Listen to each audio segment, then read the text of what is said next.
Hey everyone. Hi there. This is Queering Dreams with Crystal Mason. And I'm Jason Wyman. We want to give a little visual description, I think, before we jump into everything. We're trying to be better about all of our accessibility, I know for a fact.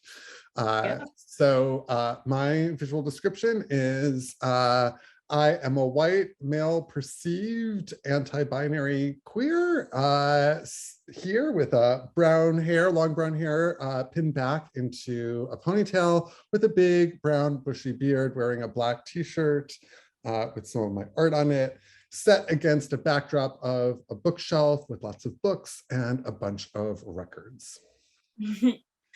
Okay, so again, I'm Crystal, and I am a Black genderqueer. I have on a light blue shirt, black glasses. I have a nose piercing, a lip piercing, and earrings in my ears. My backdrop is a very white wall with a small picture in the background, very colorful picture in the background. And yes, forgive me a little bit because I'm new to this, but I'm giving it my best. Yes, me too. So thank you for, I'm sure we'll get better as we practice this more. And we also want to invite other people into practicing these kinds of things that make things more accessible for everyone as well, including what we're about to do today, which is a little bit different for our videos. We're actually created an agenda. Normally we've been kind of talking off the cuff. Today we set up an agenda and we're going to do a quick screen share and review that agenda with everyone. This is a tool that I was introduced to by Aiden Suchak. We were talking about like how to make things a little bit more accessible for young people. And we came up with this idea of being able to use a Google Doc and a screen share to actually be able to follow an agenda rather than just being talked at. So we're going to test this out today. Look at this. Yeah, there it goes.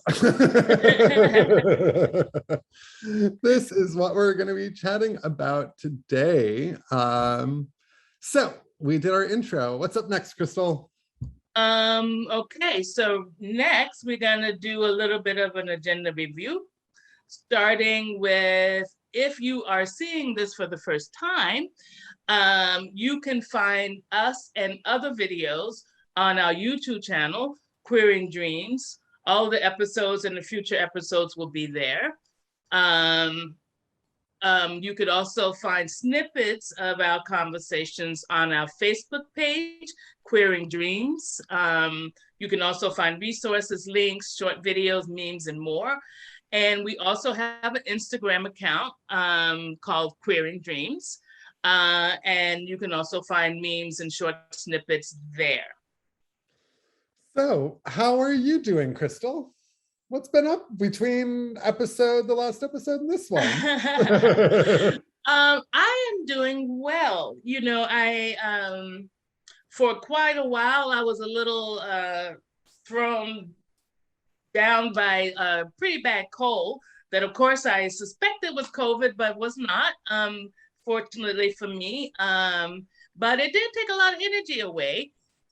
Also, you know, I am almost now 2 months away from San Francisco and in Virginia. And so I am finally feeling as though my soul is catching up with my body and feeling a little bit more grounded. And I have to say, doing this work with you has been a big part of helping me feel more grounded. So thank you. You are welcome. I'm doing pretty good. I'm feeling very full and energetic. I will try to make sure to bring my pace down a little just because I feel full of energy. And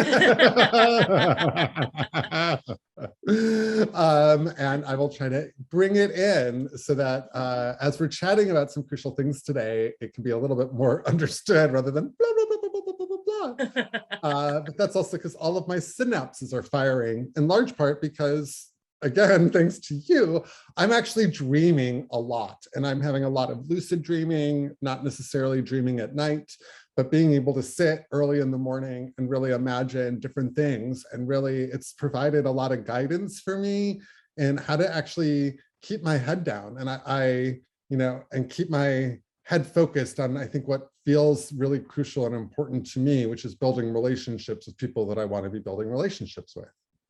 Right. So. Which takes us to our next agenda item. This week, we will be talking about how we've been cultivating relationships and one tool that we have developed. Yep. So just a really quick overview. I'm going to give an overview of the entire agenda, and then we'll come back. So we did our intro. We're in our agenda review. We have our topic of the week. Today, it is one-on-ones, and we're going to give a brief overview of that. Then one of the things that we discovered is that doing the work of the one-on-ones had us unearth and articulate some guiding values and practices. We're going to give a brief overview of that as related to the one-on-ones, but we're going to dive into one particular value today as well. And that's going to become a standard section in all of our weekly videos, is actually talking about how our values and practices show up in our work and evolve and iterate. Mm-hmm. We're then going to do a topic dive and really talk about applied one-on-ones. We've given you an overview, a brief introduction to values, and then we'll talk about one-on-ones. We'll wrap up this conversation, and then we'll close it in totality and say goodbye until next time. So we are at the topic of the week. One-on-ones. I know that we both have origin stories to how we were introduced to what we now call one-on-ones, but might not have been called one-on-ones when we first learned it. And I'm curious, how did you learn about these things? Well, I mean, basically, in the early 90s, I had the privilege to work for an organization called Urban Health Study. Lots of wonderful people there doing great work. And part of our work was to sit in a very small room with injection drug users and to talk about their risk of HIV and AIDS. And our interviews were often an hour or more long. And it was about asking quite intimate questions. So we had to be able to create a sort of intimacy very quickly. But it also required really active listening. And one of the things that I learned most from that project was that we all have a story to tell, and we all want to tell our story. And so I've learned a lot of things, but one of the things I really learned was the importance of story. Yeah. And how about you, Jason? It's interesting because, I have been using it as a tool, but what's the origin of it? It's only in the last actual year or so that the memory of my learning it actually started resurfacing, because I learned it when I was 18 or 19 years old. Yeah. As a specific strategy, thanks to the grassroots organizing weekend that the United States Student Association put on when I was in college. I was at the University of St. Thomas. I was the only out student on a campus of 10,000 people. The year was 1995. And the people that had my back were a group of students of color, then at the time straight identified students of color. Some of them have come out since, but at the time they were all straight identified. And I had to quickly learn about anti-racism really, really, really, really fast in order to literally survive campus. And so one of the things that I did was start actually doing student-led organizing around anti-racism and white privilege, as well as sex education on the Catholic campus that I was on. And so in order to build those skills, I wasn't going to learn them at the Catholic University. So I had to go to the University of Minnesota to learn those skills through a weekend that they had. That group of friends that I mentioned of color actually got me to be a residence hall advisor my sophomore year of college at a Catholic university while being out. So I needed I needed more than allies. I needed real accomplices. I needed to know who was going to have my back on campus. And so that's how I ended up at this like organizing retreat. And, you know, that organizing retreat, along with my friendships, has really kind of formed the crux of my praxis of just like, how do we listen? How do we find the intersection? How do we find mutuality? And how do we build something at that intersection that is mutually beneficial for not just the people that are building it, but the communities that are associated with the people that are also building it. And so that's kind of my origin story to the OneonOnes. Thank you. That's a great story. Yeah, you're welcome. How are we defining OneonOnes for queering dreams though, Crystal? Because I know that, you know, how we learned about it and a kind of our origin of it is not necessarily how we're applying it today. Right. Well, basically, we are talking to a group of people. You know, we sent out what we used to call a comrade survey, but now we are calling, what is it? Our comrade interest form, because it's actually more what it is. Yes, right. So we sent that out and we got back lots of great responses. And several of the people responded that they were interested and had a desire to co-create. So in order to sort of figure out like where our interests and desires intersected and how we could be in community and in comradeship, we are doing these one-on-ones. And, you know, and this consists of asking questions and like active listening and storytelling and story sharing. And yeah, so we can like basically figure out where we align. Yeah, I think, you know, we really designed this. We actually designed a tool, I think is the other thing here, is that, you know, we're not just talking about something in kind of a conceptual manner. There is a way that we can conceptually think about one-on-ones as being simply a conversation between two people. That's implied in the title of one-on-one. Right. At the same time, there's actually a tool underneath all of that. And that tool is what we can use to help us co-create, not just with and between ourselves. I think a lot of our work, Crystal, has been in a one-on-one kind of way and in a one-on-one conversational dialectical way. But we need to, I wouldn't necessarily say systematize, it's not the right word, but we need some way to have some sort of praxis by which we are actually engaging with our members, our community, our comrades, to be able to find those intersections. Because if we can't find those intersections, we don't know what to build together, actually. Exactly, exactly. So it's also, like you say, you know, it is a sort of concrete way to share information, pretty much. To share and gather information. Gather information, exactly, yeah. So let me move on over to our tool and we can kind of show everyone, dun, dun, dun, dun. We just designed this fresh, hot off the process.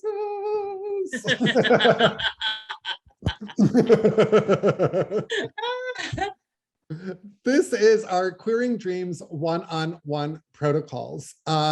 And we have two kind of grounding quotes that we want to lift up and center today, actually. So do you want to take the first one, Crystal? I do. So organizing with other people creates a social context of accountability and rationality that helps with a number of health-related issues, such as anxiety, stress, and depression, related to alienation and isolation under capitalism. And this is from the book, The Red Deal by the Red Nation, page 87. The other quote came from a one-on-one Crystal did with Danny Blackman.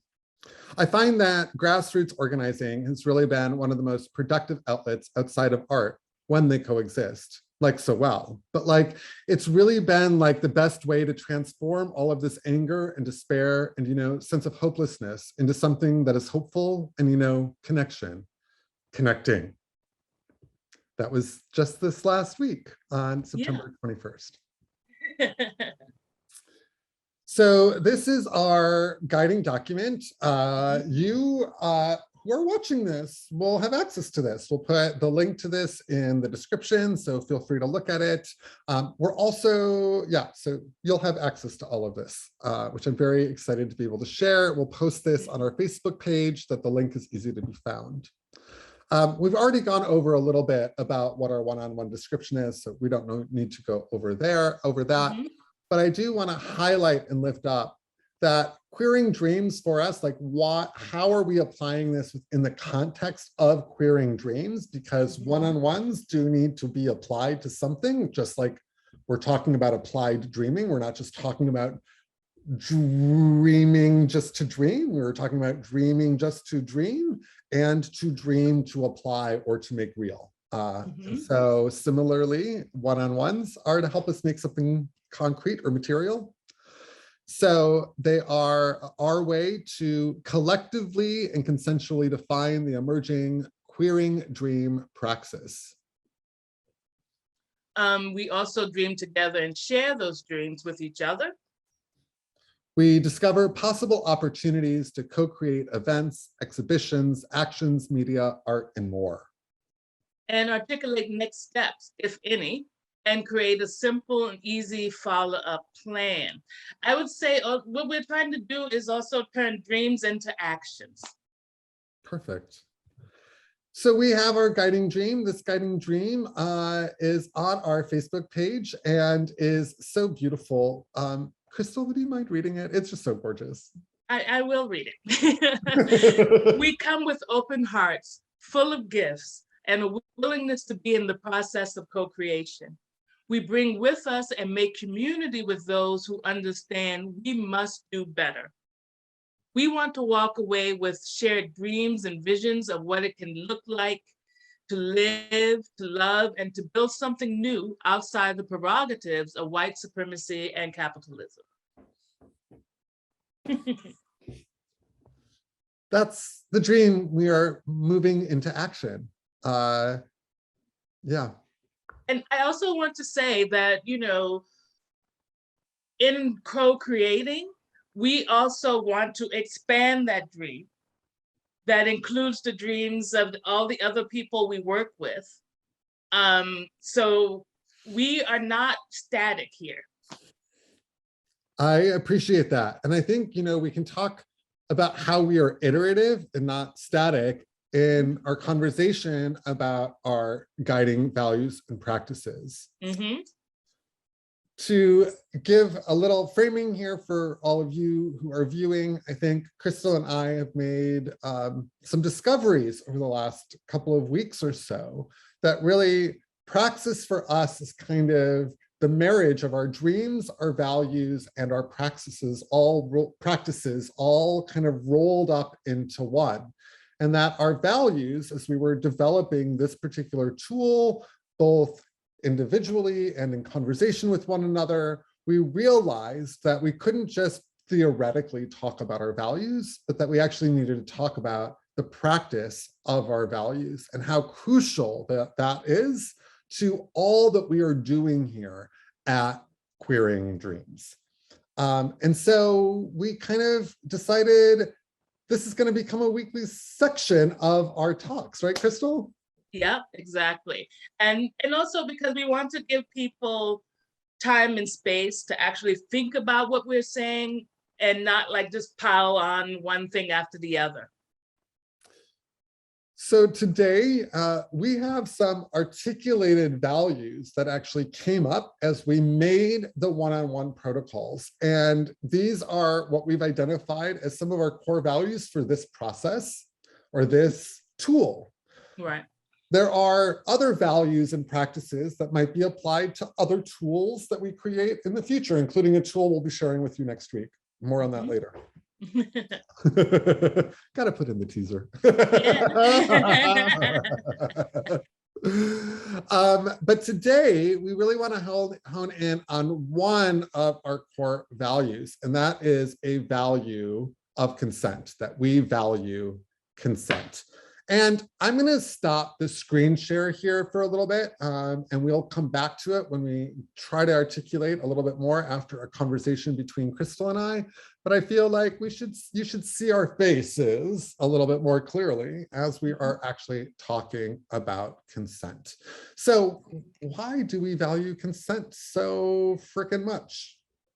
Well, I mean, for me, the first time I actually came in contact with the word consent was in a BDSM context.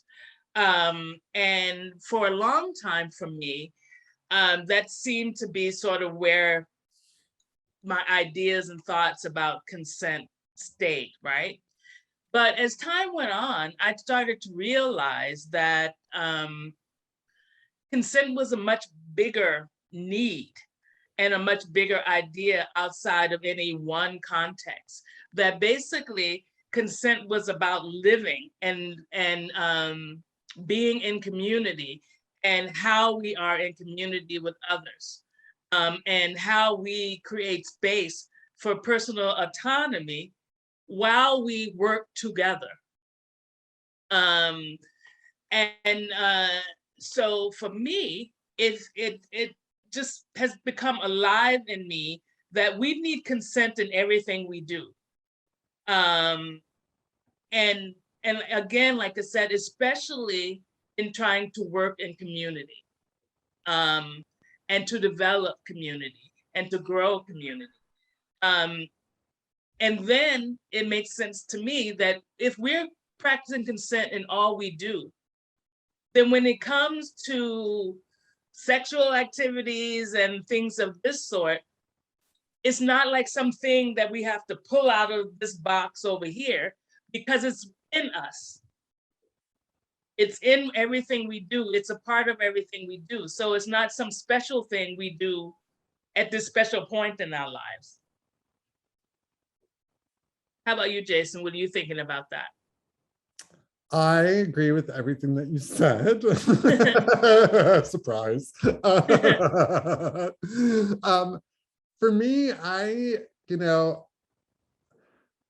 consent is something I think that I've always wanted. I've always had as a part of my lived experience without necessarily having the language of consent. I think that my consent was violated very early on when I was growing up. And so I was very much aware as I came out what should and shouldn't be, like what is and is not consent. And I was very much in radical sex ed conversations because I was on a Catholic university leading those conversations, which there is no consent on that Catholic campus. Do you know what I'm saying? And so, safer sex was something. I literally got kicked out of school for throwing safer sex workshops. Do you know what I'm saying? So like that, there wasn't consent. Do you know what I'm saying? And then I myself, most of my professional career, I have been one of a few queer people among mostly straight people. And I have had my language policed or my identity policed in subtle ways. Do you know what I'm saying? Like not, very, and not necessarily, I'm not even gonna say by the straight folks, actually. I've had my behavior policed more by not out queer people than I ever have by straight people. Do you know what I'm saying? So all of those things have always been at the forefront of my mind. And I've worked with young people pretty much my entire career. So I've seen it under the language of choice, because in youth development, we talk about autonomy and choice. And so that's how I ended up in understanding consent a little bit more, was this idea of choice. But then as a program director, seeing the falsity of that choice when you're talking about state funding. And so we're talking about these like false choices that we're giving to people, and we're framing it as choice and consent. And so I share all of that just because it's been on my mind since I was like 16, 17, 18. And, you know, it's just become so crucial to me. It shows up in my work. You know, when I did my installation, people had to consent to enter the room because I was inviting people to be me. And I didn't want my consent violated by people not respecting that consensual process. And that was an art installation. And let me tell you, how many people refused to sign the consent form to walk into the gallery? So yes, it's something that's, and again, not necessarily always related to sex and sexuality, but related to the ways in which we present choice or present these things that are not, it's a false construct on one level, but on another level, there is a real grappling with consent. And if we, you and I personally, the world I want to create is one where that false sense of choice or that false sense of consent does not exist, that people actually can consent and take back consent and be like, no, I no longer consent. Do you know what I'm saying? And being able to have that actual, real, true conversations and the messy, sticky bits that come with that stuff. Right. I also see it as when we talk about consent, and when we talk about consent in the case of Queering Dreams here, I see it also as an invitation for people to think a little bit more deeply about their own desires, their own needs and wants as well, because I feel like very often where things sort of fall apart, literally. I mean, you know, I've been in so many groups and like, you know, so many groupings in my life, in work and outside of work, that I've noticed this, that where things often fall apart is because people are not used to being like deeply aware of their own wants, needs, and desires. And it's very difficult to give consent if you're not quite sure what you're consenting to, but also, and then you talk about withdrawing consent, which is also very important when you talk about consent, is the ability to at any moment to withdraw that consent. It's very difficult because we live in a society that feeds us a lot, right? It feeds us a lot, but we rarely get time to literally think about what we're consuming, right? Which then makes it very difficult for us to truly know what we want, what we desire, what we need. So I also see consent as a way and an invitation for all of us to think more deeply about those things. I know that for me, that this has a real practical side to it as well, right? Like that, again, I think, you know, so much of these conversations sometimes get wrapped up in kind of the esoteric or theoretical side of these conversations that we don't actually get a chance to talk about the practical or the practice side of it. At the same time, I think that there are other circles where people are only talking about practice and don't actually talk about the theory or the real bigger concepts underneath it. And I think we're really trying to find a balance between the two.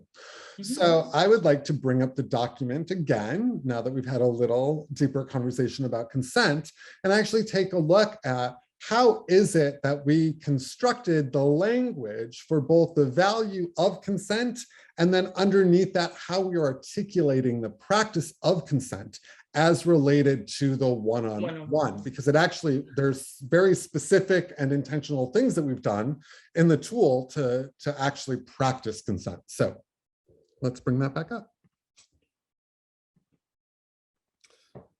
So, do you want to just read the value one more time, Crystal, and then we can go bullet by bullet? We value consent. We believe all have autonomy over what they consent to and that they can recant their consent at any time. We practice this by asking for consent and how we document and what we record during the one-on-one.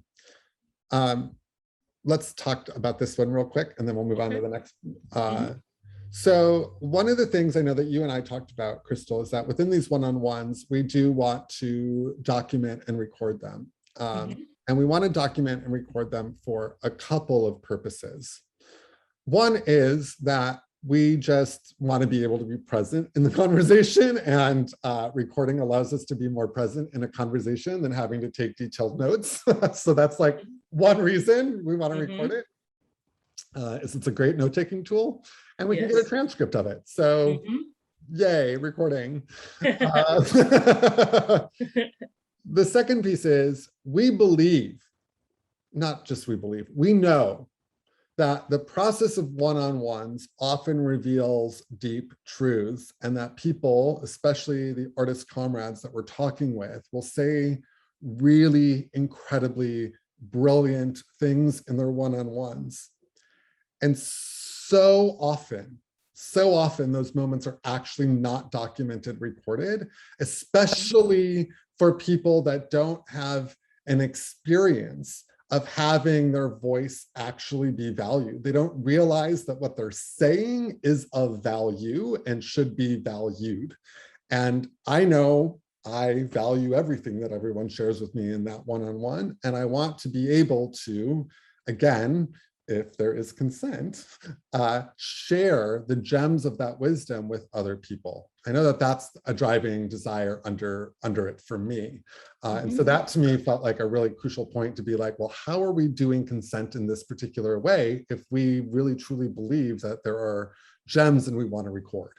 And I would just say that for me, this is why, you know, in the one-on-one that I've done already, there were several points, not just at the beginning. I asked in the email that we sent out, I informed people that I would like to record so that somebody didn't show up and be like surprised.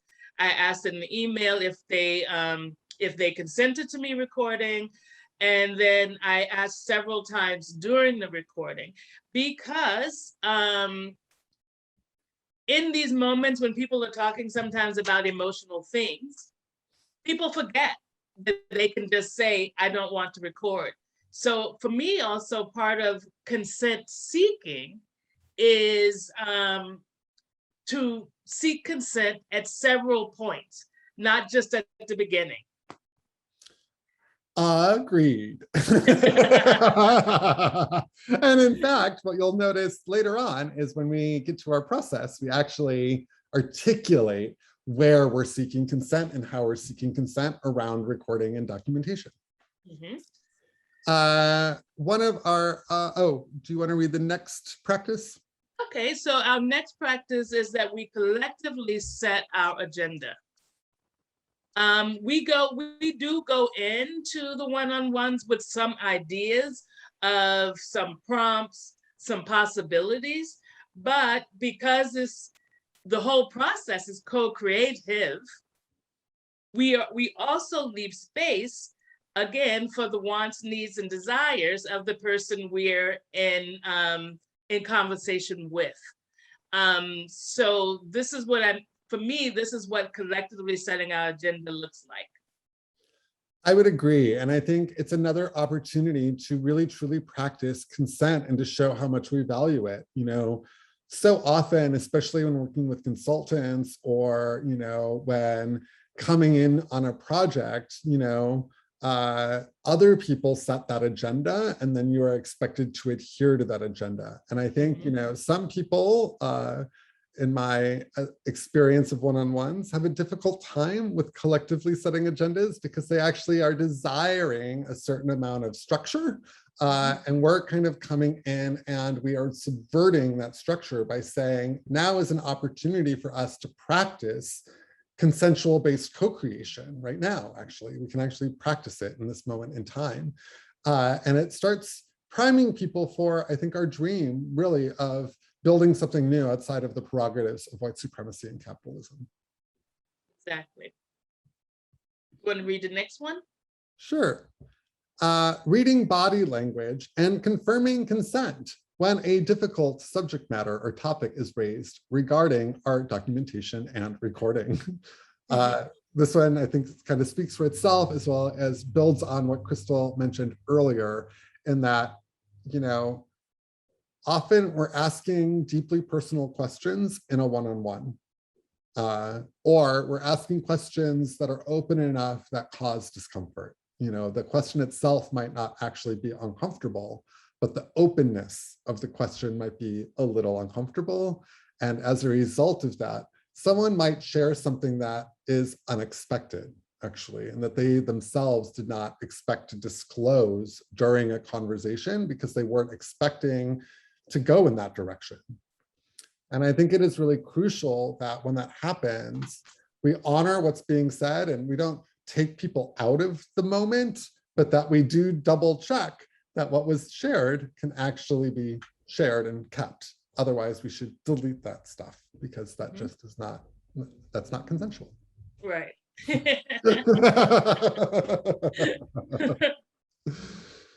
Anything you'd like to add there, Crystal? I don't think so. I think you wrapped that up pretty nicely. And again, like I said, a lot, it kind of speaks for itself. And, you know, I think we've sort of built up to this point, so. Great. So that was us talking about our values and practices. There we are, overview, consent. We are back on our agenda for today. We are in our topic dive. So what, I'm gonna turn this off a little bit and we can just go into it a little bit more. But what are we hearing so far? And, you know, who might we still want to be in conversation with? And then we can do a quick after we have that conversation, we can do a quick overview for everyone else of the doc. Yeah. Well, I mean, one of the things that I have heard so far in my one-on-one is that a desire to be in community, for one, a desire to be invited in, and also a desire to create with other people, but also to be not to be just a part, but also to have some leadership space, right? To create something and to carry it forward. Yeah, I mean, I think that's like, you know, kind of what we were hoping for. And something that, you know, our structure very much accommodates. Ditto. I don't think I need to add too much more to that. I think the one thing I will add is that I think people are also looking for a malleable structure. And I think that that is something that we do offer, actually, is a flexible and malleable enough structure that people can feel like there is something underneath it without feeling like it's controlled or controlling or centralized. And I think that that's a hard balance to actually really strike. And I think we're trying our dangest to strike that balance, which is why we keep building the tools for the moment versus just picking a tool and saying, you know, picking someone else's tool and saying, let's just use this other thing to build our thing. We're actually saying we need to start building tools based off of what we're hearing that meet what it is that we're actually hearing, making, and doing, right? And that to me is really exciting because it's that dynamic, iterative process that people see value in that. That I think to me is like so confirmatory. Yeah. Well, you know, I mean, I think like one of the things we were talking about earlier, that one of the points of being in co-creation is to let ourselves, our ideas, and the way we see things be changed, right? And to avoid like the staticism, right? And also to avoid this idea that we are like an island in and of ourselves, right? So it's also about like, you know, so to me, that's the beauty of co-creation, is the possibility of being changed. Yes, you know, a little story here for everyone on the other side of the screen about our Crystal and I's own dynamics in how we challenge and help change and deepen our own understandings, you know, in the development of this particular tool, the one-on-one tool that we had. In my initial brainstorming, I was like, yeah, consent, but consent is under another value of community media, that we are actually producing community media. If we're like, I worked in youth media, so I like media release forms are always at the top of my head whenever I'm like media release form, like literally legalities. Like that's the first thing that comes to my head when I think of any kind of media. And so again, I've always challenged that notion of the media consent form because I think a lot of them are exploitive. But like, how do we do this? You know, so I put consent there. And, you know, in our conversation that we had on Tuesday, as we were reviewing the initial brainstorm, ahead of doing our one-on-ones, ahead of doing all of this conversation with all of you on the other side of the screen this week, you were like, we need to center consent, actually.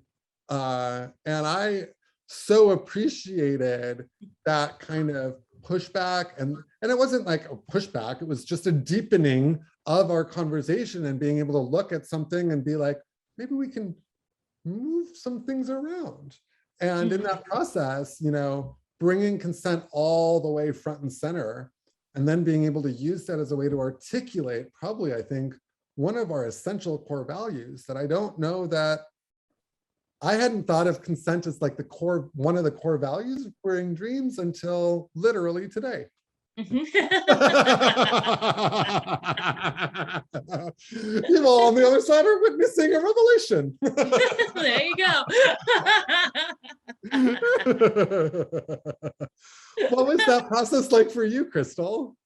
Yeah, I mean, for me, this is one of the beauties of being in co-creation, is to have these conversations and to like, you know, instead of holding on like tightly to what we think, that we have this like sort of openness to that, so that other ideas and thoughts can come in.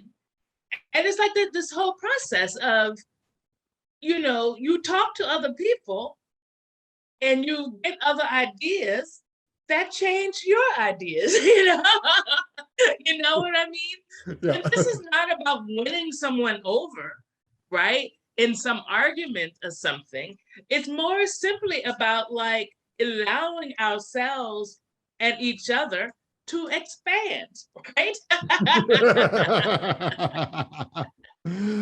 Yeah, I wrote in my blog post this morning, you know, I've just been thinking about this a lot, but I wrote in my blog post, go check out Jason Wyman is queerlycomplex.com. Sorry, shameless plug.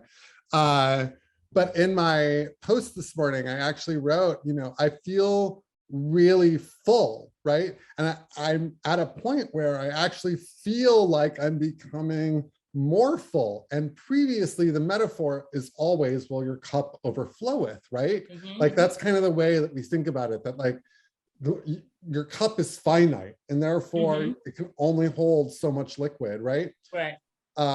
And what I'm realizing is that in the process of being in relation with you, with Rupi, with Kish, with a bunch of other folks that I'm in co-creative relationship with right now, that my cup is so full and my cup is growing bigger and it will not overflow. And it was a weird like realization. So to hear you say that, I'm like, yes, you are totally right. Like that is part of the co-creative process. It's just like, you can hold more complexity without necessarily always feeling the contradiction. Yeah, exactly. All right, wow. I feel like I need to look back at our agenda to be like, what's next? Thank God for this. Thank you, Aiden. Okay, I think we're at who we still want to talk to. Yes. So who else we want to be in relationship with? Yeah. I, really truly want to be in more relations with queer, trans, non-binary, anti-binary, genderqueer, folks of all ages, from young folks all the way through to seniors. I think it's,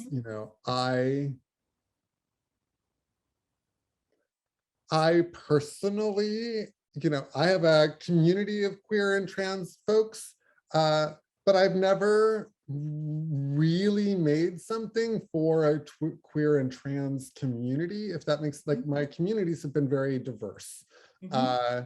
I did work for a queer theater company. I kind of came in on the tail end of that. Do you know what I'm saying?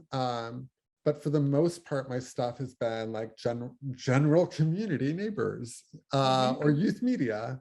And I really, truly want to be making things more specifically for queer and trans individuals, hopefully mostly poor, Black, disabled, Indigenous, Two-Spirit, immigrant, queer and trans, non-binary folks, and all of the additional intersections that happen in our communities, because I feel like I'm 45. Now's a great time. Well, we talked a little bit about this, and my experience has been a little bit of the opposite in some ways, because most of my life I have spent working with and for the queer community, queer and trans community, people of color communities, and where those things cross over. And I am interested in working with all the communities you have stated. And specifically, I'm interested in working with people who have been harmed by institutions, to be quite honest, whether it's jails and prisons, psychiatric hospitals, the welfare state, all of that, because I feel like there's so many stories there and so much to learn. But I also feel like a lot of times people who have been harmed by institutions are not given a space to tell their stories. And it's sort of like, and I feel like there's a lot of shame around that. And I feel like there's still a lot of us in like the queer communities who have not necessarily been in those institutions. And so we don't know.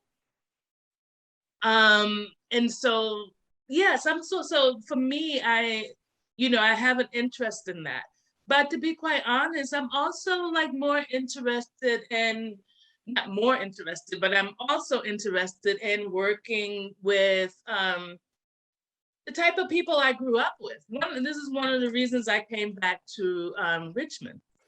I want to offer people that, I want to offer people that I grew up with, people like in my family and people that I grew up with, some of the things that I've been offered and that I've been offering people for, over 25 years now.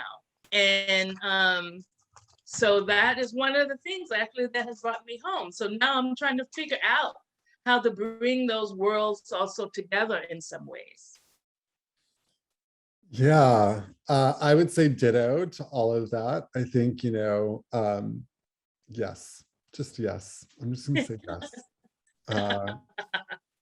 Nothing more to say. I know in my other realms, and I think tangentially, not even tangentially, fairly related to queering dreams, I also want to make sure to be reaching out very specifically and connecting with more and more immigrant communities. I think that there is a real assault happening on immigrant communities right now. Yes. Not just in the United States. The United States is like a peak aggressor in violence towards immigrants, but we are not the only ones. And so I've been working with Rupi C. Tut to design some stuff around that that may intersect with creating dreams, but we're letting everything emerge and iterate itself. Yeah. But I personally want that. And I have to say that that also interests me a lot because I was an immigrant. And I was an immigrant living in a country that didn't see me as being there legally. And that didn't necessarily value me as an immigrant, right? So yeah, so that is also something that's close to my heart. Like I said, granted, it was the immigrant experience is different in a lot of places if you are from America. So, but there are some intersections, and that really, like I said, that also is really close to my heart. So for those of you that are watching on the other side of this screen, if you have any contacts that you think we should be in dialogue or conversation or relation with, please reach out to us. I know that these are the people that we want to be building with and co-creating with. I think that there is, I'm going to pivot here briefly, but I think that there is a secondary audience that we might want to articulate for our viewing public as well, which is that is who we are co-creating with and alongside and in some ways in service to. But we also have a set of clients, and next week we're actually going to talk a little bit more in depth about two particular clients that we have, one that will have to remain anonymous for consent reasons at the moment, and one that we'll be able to talk a little bit more publicly about. But we do have some things that we have to offer institutions and systems and organizations and businesses. And so I'm curious, Crystal, underneath this particular area of thinking about who we might be able to offer services to, which is another way to think about who else do we need to have a one-on-one with, who are some of the people that we're seeing as potential clients of ours for the services that we're currently prototyping and designing. Okay, well, again, we'll talk a little bit more about this next week, but for instance, I will be doing some dreaming with youth interns at the Virginia Museum of Fine Arts. In the past, I've done some work with youth organizers in like doing some dreaming with them.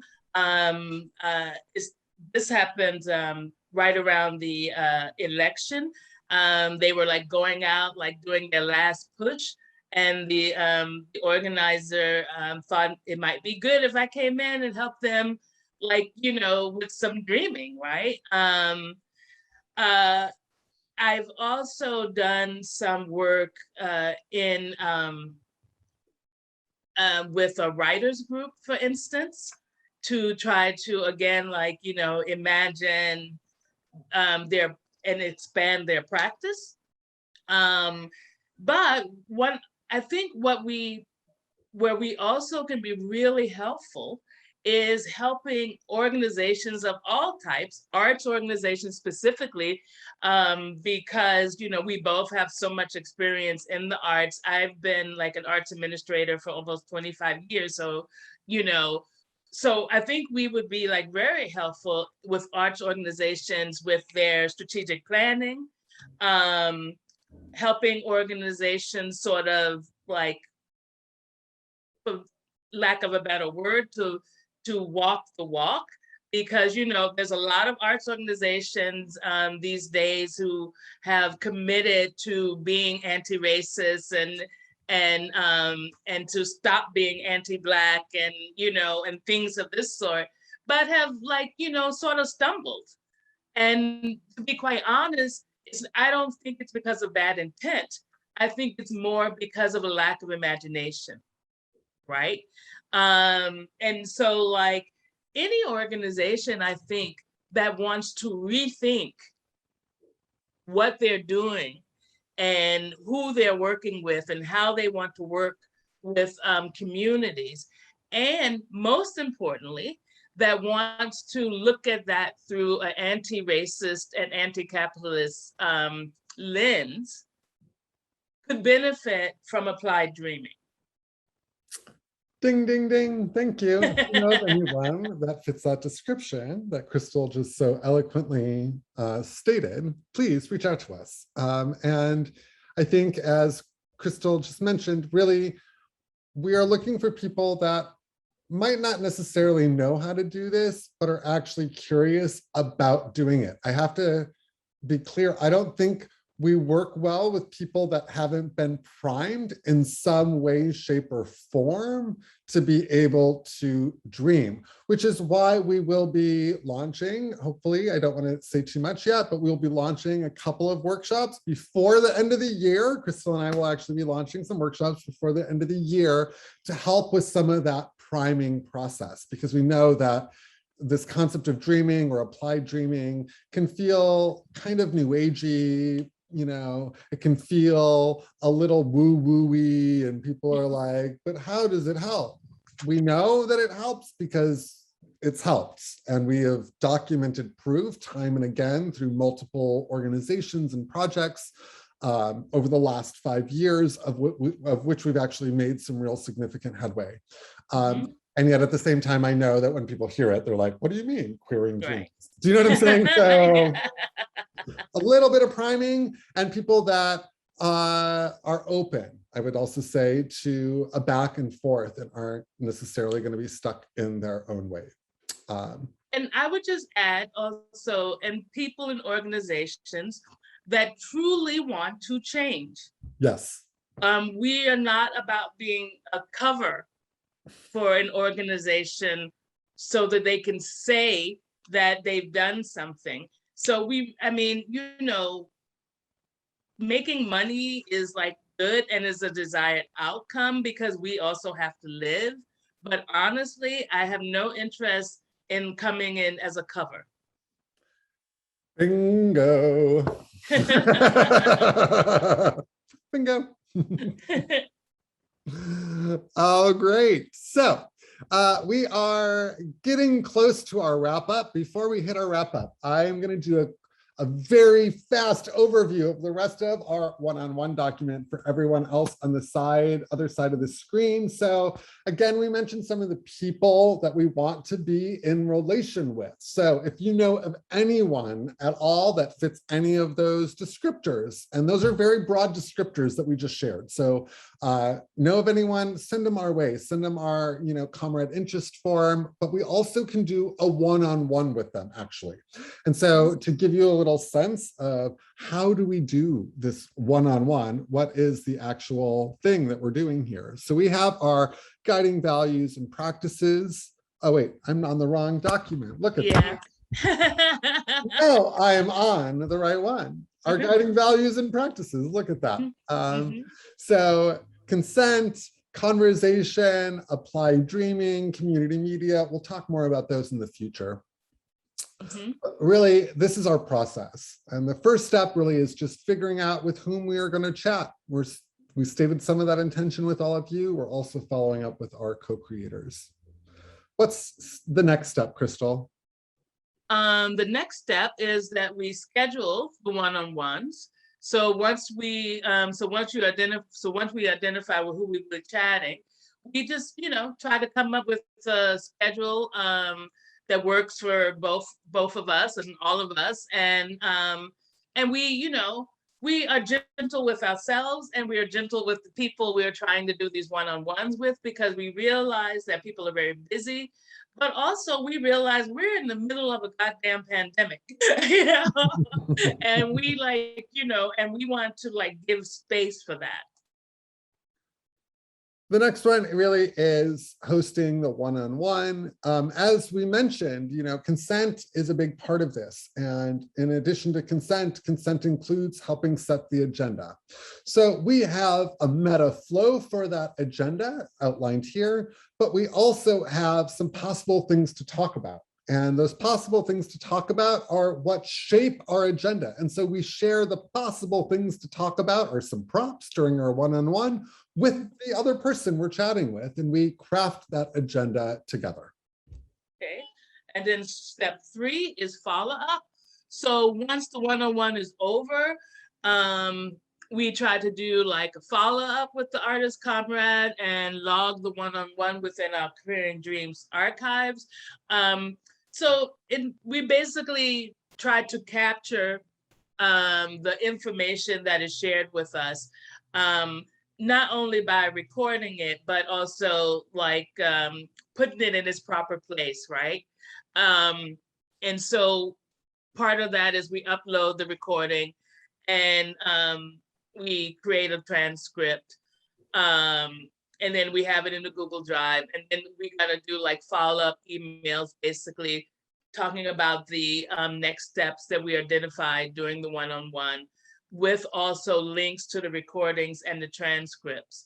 And I think that's it. Well, we log on to in the one-on-one, we put the dreams in the archive, basically. Not the dreams in the archives, I'm sorry. The one-on-ones in the archives.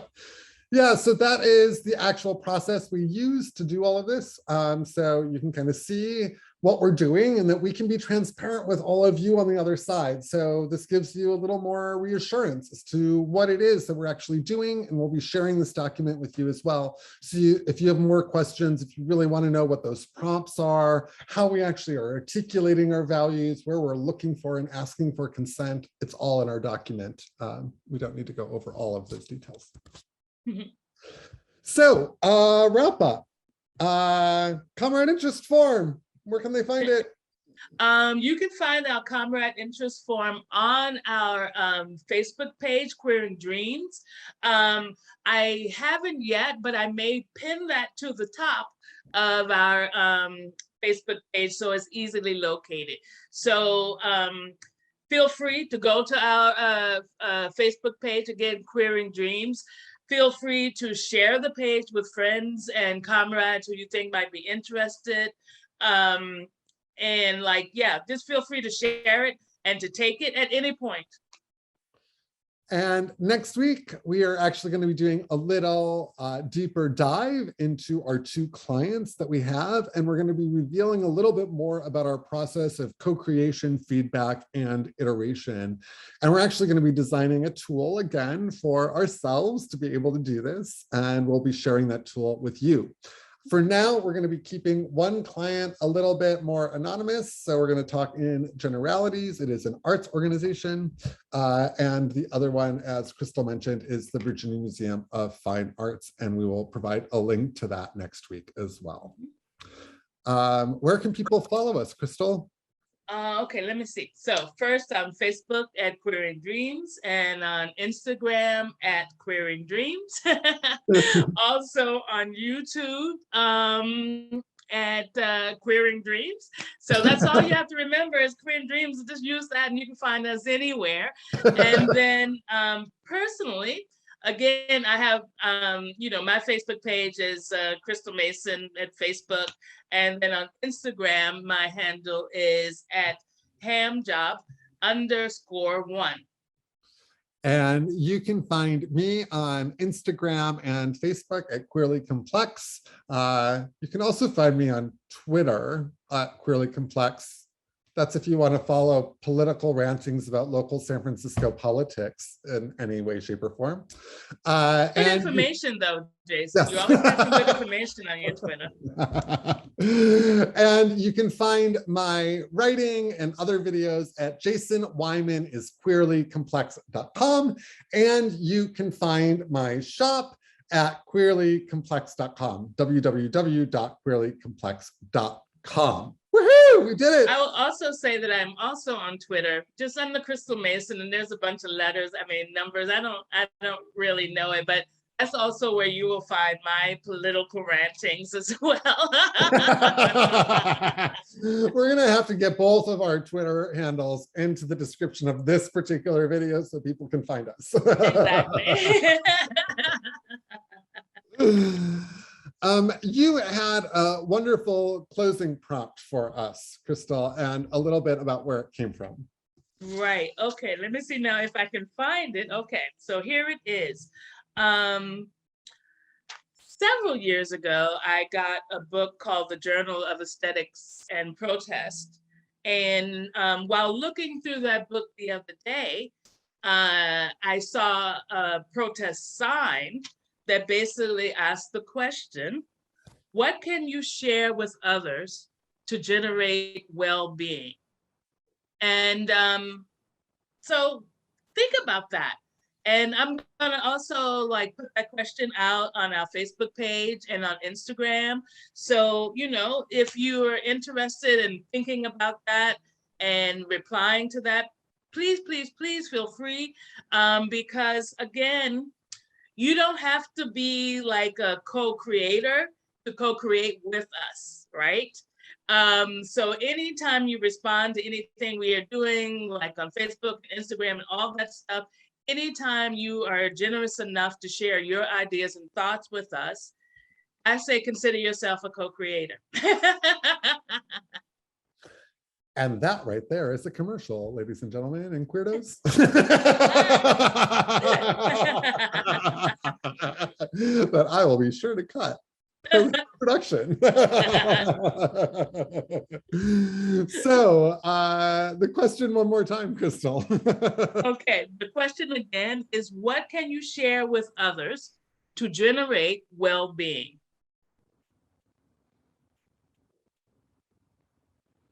I think one thing that I can commit and do already and feels generous and gracious and gentle is I can offer big belly laughter. Yes.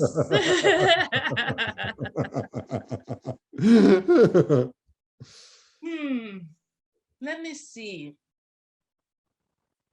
I think one of the things that I can offer right now, and you know, that may or may not change, is conversation. I've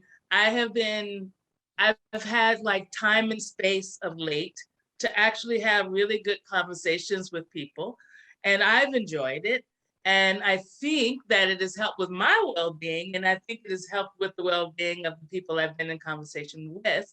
So, you know, whether it's like through Messenger, a text, or even a telephone call, or lately I'm also happy to receive letters and like exchange letters, you know, conversation is something I feel like I can offer. Well, queering dreams, comrades. That just has a nice ring. We need a t-shirt that says queering dream comrade.